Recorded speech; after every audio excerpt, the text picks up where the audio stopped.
Well, howdy there, Internet people, it's Belle again. So today, we're going to talk about Iran telling Trump his strikes didn't matter. As quickly as the news is moving, it's easy to forget about the conflict Trump inserted the U.S. into just a couple of weeks ago. Trump is still clinging to the idea that the sites were obliterated, despite estimates to the contrary. One of the big questions about the effectiveness of Trump's move has been settled. There's been a lot of debate about whether Trump's strikes will deter or encourage Iran when it comes to seeking a nuclear weapon. The Deputy Foreign Minister of Iran made it pretty clear. Quote, "Our policy has not changed on enrichment." Now, it's worth noting that Iran, like U.S. intelligence estimates going back years, said they weren't pursuing a nuclear weapon. That's a position the Iranian official reiterated. Quote, "Iran has every right to do enrichment within its territory. The only thing that we have to observe is not to go for militarization." Iran has repeated its statement that they are still in possession of their uranium.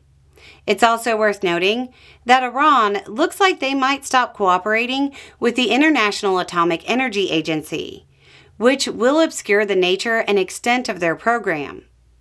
From Iran's point of view, an entirely separate issue might encourage them to pursue their own nuke.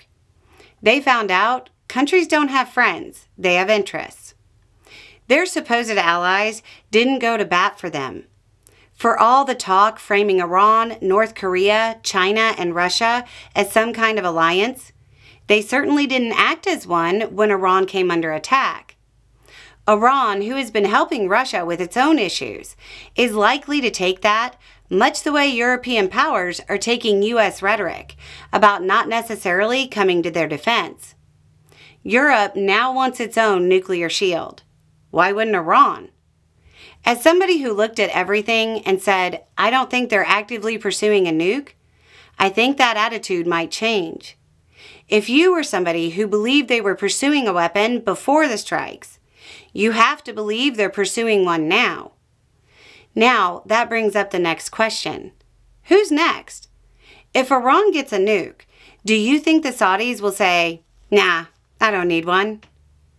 This is why having a clear, definable objective prior to starting a military operation is so important. For all those who said the objective was to prevent Iran from getting a nuke, now what?